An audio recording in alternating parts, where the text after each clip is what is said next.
So, do you mind if I start by getting your vital signs real quick? All right. Eddie De La Rosa hurt his leg 2 weeks ago. What's going on today? I have this bruise up from a couple weeks ago and the swelling hasn't gone down. Eddie has been homeless for several years now and doesn't always have good access to medical care. But thanks to the King County Mobile Medical Clinic, he is finally getting his injury checked out. Right there. Ooh, look at that. So what happened? I came here and got treatment for my calf, which was bruised, had a contusion on it, and got a wrap so I can walk better.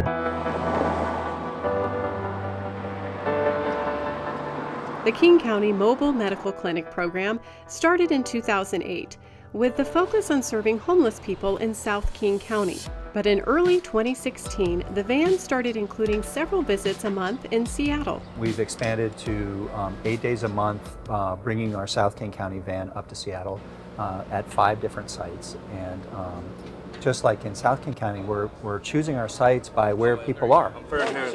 We partner with the meal programs or the drop-in centers where we have a population that we would typically engage with and could use our services.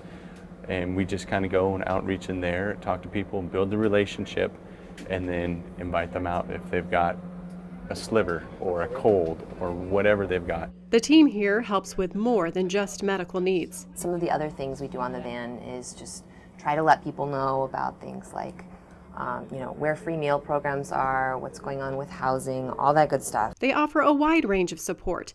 They help people learn more about where they can go for other critical services like housing and food. It's much more than medical. That's a really important part of it. We really are a clinic on wheels, and we can do a lot of the things that a clinic can do in a stationary clinic. Okay, and under your tongue, please. In addition to that, we have lots of social services that we really try to address when people come on. And a lot of the times people come on for a medical problem and they leave having talked to a chemical dependency counselor and a social worker and maybe even got a housing referral or something like that. And that's where partners come in. On this day, the van is stopped at one of their new partners, Peter's Place. This emergency shelter and day center is located off Rainier Avenue South and is part of the Compass Housing Alliance. The nonprofit helps with meals, showers, counseling, emergency shelter, and more. There's no free transportation, so if your medical provider is across town or at the U District, how are you going to get there? So bringing those services here has really helped with medication compliance. It helps with wound care and really connecting to other services that are needed. So the guest has a regular bed. They get to come here every night at 6 o'clock. Shri Vigil with Peter's Place says she's seen the huge rise in homelessness in our area. It has exploded over the last few years. Really, there isn't any place for partners to go except for Peter's Place. And so this is our women's shelter. And usually the outreach workers try to keep our women's beds for couples when they're referring them in. During the one-night count for 2016, there were more than 2,900 people who were homeless in Seattle alone. Overall in King County, more than 4,500 people were without a home. That's an increase of 19% compared to the same count the year before.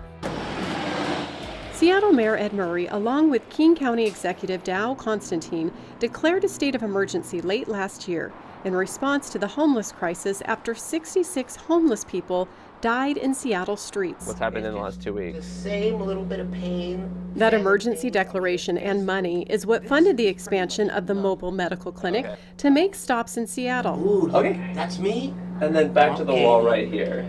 The city has also used that emergency money to open 300 additional safe places, 2 sanctioned tent encampments, 2 safe parking lots for people who need to live in their cars and RVs, as well as emergency shelter expansions. And while mobile medical care is making a difference in helping people who are homeless, it is only one piece of a very complicated issue that the city and county are working hard to create more solutions to get more people off the streets. The approach of going to where people are and meeting people where they are, in terms of their own issues and crises is a really efficient way to do it. But it has to be part of a much bigger effort, and that I think the mayor and the executive have recognized that we don't have nearly the amount of affordable housing we need.